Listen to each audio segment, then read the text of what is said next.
সালে বাংলাদেশ লাস্ট সাফ চ্যাম্পিয়ন হয়েছিল। সো 2026 এসে যখন সাফের আলোচনা করতেছি তখন 23 বছর পার হয়ে গেছে একটা মানে দক্ষিণ এশিয়ার শ্রেষ্ঠত্ব প্রমাণের জন্য। দক্ষিণ এশিয়ার শ্রেষ্ঠত্ব প্রমাণ করার কিছু ছিলও না, কারণ আমাদের সেমন কোনো খেলোয়াড় ছিল না যে শ্রেষ্ঠত্ব প্রমাণ করতে হবে। ওই তুলনায় মালদ্বীপ, ভারত যথেষ্ট আগাই গেছে। সো তারা সাফে ভালো করছে, ভালো বারবারই করছে। তো সাফ এবার আমাদের কাছে একটু স্পেশাল কিছু। ড্র হয়ে গেছে, ড্রতে কে কোন গ্রুপে পড়ছে সেটা বলতেছি, সব কিছু আলাপ করবো। তবে এই সাফ নিয়ে যেভাবে মাতামাতি হচ্ছে, আমরা যেভাবে মাতামাতি করতেছি, আমার কাছে মনে হচ্ছে যে বিশ্বকাপ চলে আসছে। ভাই এই সাফটি আমার কাছে বিশ্বকাপের মতন কোনো ফিলই আসতেছে না। ইভেন সেটা এএফসিও না, ইউরো কাপও না, কোনো ফিলই আসতেছে না। আমার কাছে মনে হচ্ছে যে এই চ্যাম্পিয়নশিপ না হলেও কিছু না। আপনি হয়তো বলতে পারেন ওই এটা না হলে কিছু না, মানে আমার কথা হলো যে সাফ চ্যাম্পিয়ন হয়ে কি হবে? আমাদের লক্ষ্য আরও কত বড় হওয়া উচিত ছিল। আসিয়ান, এএফসি এইগুলোতে আমাদের চ্যাম্পিয়নশিপ, কোয়ালিফাই, এগুলো চিন্তা করা উচিত ছিল। সেই চিন্তাগুলো করতেছি কিভাবে সাফে চ্যাম্পিয়ন হবো, র্যাঙ্কিং বাড়াবো, এইভাবে দেখা যাক ওই প্ল্যান খাটে কিনা। এত সহজ না। যাও, সাফ চ্যাম্পিয়ন হয়ে গেছে। গ্রুপ এতে বাংলাদেশ, শ্রীলঙ্কা, ভুটান। বিতে হচ্ছে ভারত, মালদ্বীপ, পাকিস্তান। নেপাল আবার অ্যাড হবে বাংলাদেশের গ্রুপে যদি তাদের নিষেধাজ্ঞা উঠে যায়। এখান থেকে সেরা 2 দল যাবে সেমিফাইনালে, সেমিফাইনাল খেলা হবে, তারপর ফাইনাল। দ্যাটস ইট, এইটুকুই। কিন্তু লক্ষণীয় বিষয়টা হচ্ছে যে এবার সাফ শুরু হচ্ছে 4 নভেম্বর থেকে, কিন্তু ফিফা উইন্ডো আবার শুরু হচ্ছে 9 নভেম্বর থেকে। দ্যাটস মিন 5 দিনের গ্যাপ। এই 4 নভেম্বর থেকে যখন ফিফার মানে উইন্ডো ছাড়া শুরু হবে, তখন আমরা আমাদের খেলোয়াড়দের পাবো কিনা, প্রবাসী খেলোয়াড়দের বিশেষ করে পাবো কিনা, আমাদের হামজা চৌধুরী, ফারহান আলী ওয়াহিদ, জায়ান হাকিম, এদেরকে পাবো কিনা, এই ব্যাপারটা নিয়ে কিন্তু ঘোরতর একটা প্রশ্ন থেকে যাচ্ছে। কারণ ফিফা উইন্ডোর বাইরে গিয়ে কোনো খেলোয়াড়কে ছাড়ার জন্য কোনো ক্লাব বাধ্য না। ইভেন এই যে ফাত করে বলে না যে চিঠি দিচ্ছি, আমরা জানাচ্ছি, এগুলো তো কোনো কাজ হবে না। কারণ লেস্টার সিটি নেমে গেছে লিগ 2-তে। তারা এখন সবগুলো ম্যাচ মরিয়া হয়ে খেলবে। সো তাদের একজন সেরা সেন্ট্রাল ডিফেন্সিভ মিডফিল্ডারকে ছুটি দিয়ে দিবে, এতটা বোকামি তারা করবে বলে মনে হয় না। সব কিছু যদি এরকমই চলে তাহলে 9 তারিখ থেকে তারা জয়েন করতে পারবে। এখন 9 তারিখ থেকে যদি জয়েন করে, তার মানে তার আগে বাংলাদেশের খেলা কিছু হয়ে যাবে। আর বাংলাদেশ যদি ওই সময় যদি লোকাল প্লেয়ার নিয়ে খারাপ খেলে, তাহলে তোমাদের পুরো স্বপ্নটাই মাটি হয়ে গেল। আমাদের লোকাল খেলোয়াড়রা কি সেরকম হয়েছে যে ভারতকে বা মালদ্বীপকে চ্যালেঞ্জ জানাবে? সেরকমটা হয় নাই। এক হামজা চৌধুরী, সামির চোম, জায়ান হাকিম, ফারহান আলী ওয়াহিদ, ট্রেভর ইসলাম, এদের গড়া দল নিয়ে যদি আমরা চ্যাম্পিয়ন হইতে চাই সেটা পসিবল। কিন্তু লোকাল দিয়ে প্রথম ম্যাচ জেতাও সম্ভব না। এই জন্য বলতেছি এই উইন্ডোটা এইভাবে আবার করা হইলো কেন?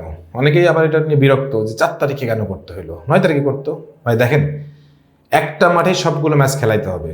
সেখানে দলগুলোকে মানে বিশ্রাম দেওয়ার ব্যাপার আছে, মাঠ পরিচর্যার ব্যাপার আছে, সময়ের ব্যাপার আছে। সব কিছু মিলায় যদি আপনি 4 তারিখ থেকে শুরু না করেন, তাহলে 17 তারিখের মধ্যে শেষ করা সম্ভব না। সো ওই জায়গা থেকে সাফের কিছু করার ছিল না। কিন্তু আমার কথা হলো এই চ্যাম্পিয়নশিপটা তাহলে 2টা মাঠে করা যেত, বাট 2টা মাঠে বা 2টা সিটিতে করা যেত, সেটা তো করতে পারতো, সেটাও করা নাই। সো এই ব্যাপারগুলো কিন্তু ম্যাটার করে। একটা ফুটবলে কতটুকু উন্নতি করতেছেন, কীভাবে উন্নতি করতেছেন, ইনফ্রাস্ট্রাকচার, এই প্ল্যানিংয়ের উপর ম্যাটার করে। সেই ম্যাটারগুলো বাংলাদেশ করতে পারে নাই। যাই হোক, এই যে 4 তারিখ থেকে শুরু হবে, 17 তারিখে শেষ হবে, বাংলাদেশের সম্ভাবনা কতটুকু? এবার আমরা সম্ভাবনার ব্যাপারে, ভাই সম্ভাবনার ব্যাপারে যদি বলি, তাহলে আমি বলবো হট ফেভারিট হিসেবেই বাংলাদেশ মাঠে নামবে। একে তো স্বাগতিক, 2 নম্বর হচ্ছে বাংলাদেশ বংশোদ্ভূত সেরা খেলোয়াড়কে পাচ্ছে, এর বাইরে আর কোনো কথা নাই। সো চ্যাম্পিয়ন হওয়ার জন্যই আমরা মাঠে নামবো। হতে পারবো কিনা সেটা আলাদা ইস্যু, বাট চ্যাম্পিয়ন হওয়ার সম্পূর্ণ সুযোগ আমাদের সামনে আছে। এখন ফারহান আলী ওয়াহিদকে আমরা নভেম্বরেই পাবো, জায়ান হাকিমকে পাবো, সবাইকে নভেম্বরে পাবো। কিন্তু সেপ্টেম্বরে ফারহান আলী ওয়াহিদকে যে উইন্ডোটা আছে, ওই উইন্ডোতে পাওয়ার সম্ভাবনা আছে। সরি, তো সেপ্টেম্বরে যদি পাই ফারহান আলী ওয়াহিদকে, জায়ান হাকিমকে যদি পাই, এবং আরও 3 জনকে নাকি জাতীয় দলের জন্য ডাকা হবে, সো ওদের মধ্যে থেকে যদি পাই, তারপরে আমাদের সামির চোম, ফাহমেদুল, জায়ান আহমেদ, সবাইকেই যদি পাই, তাহলে এই টিমটার আপনি দুর্বলতা কোথায় দেখবেন দক্ষিণ এশিয়া পার্সপেক্টিভে? যেখানে আমরা এএফসিতেই আমরা সবগুলো দলকে চ্যালেঞ্জ জানায় আসছি, সবগুলো দলকে আমরা মোটামুটি হারাইতে পারতেছিলাম। ইন্ডিয়াকে হারাইছি, এবং সবগুলো দলকে আমাদের হারানোর মানে একটা সুযোগ তৈরি হয়েছিল, আমাদের অভিজ্ঞতার কারণে সেটা পারিনি।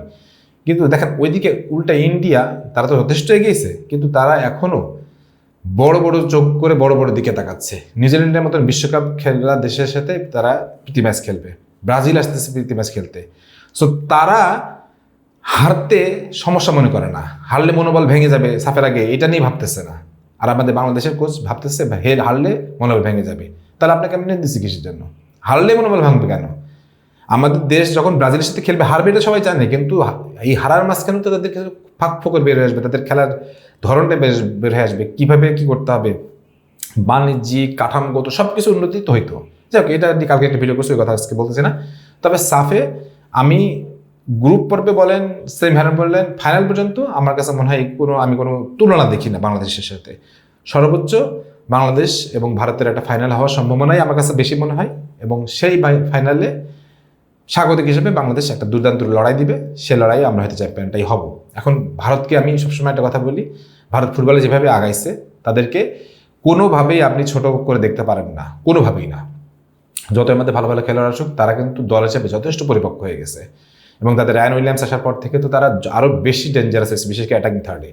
তো সব কিছু মিলাই আমার কাছে মনে হচ্ছে যে এই চ্যাম্পিয়নশিপটা আমাদের জন্য খুবই একটা গুরুত্বপূর্ণ চ্যাম্পিয়নশিপ হইতে পারত, যদি এটা আমাদের আমাদের কি বলে আমাদের সাবকন্টিনেন্টে সেরকম বাঘা বাঘা কিছু দল থাকতো। কিন্তু আমরা এই সাধারণ দলের মাঝখান থেকে চ্যাম্পিয়ন হয়ে র্যাঙ্কিংয়ে কিছুটা উন্নতি পাবো, কিন্তু আলটিমেটলি খেলার উন্নতি আমাদের মনে হয় না হবে।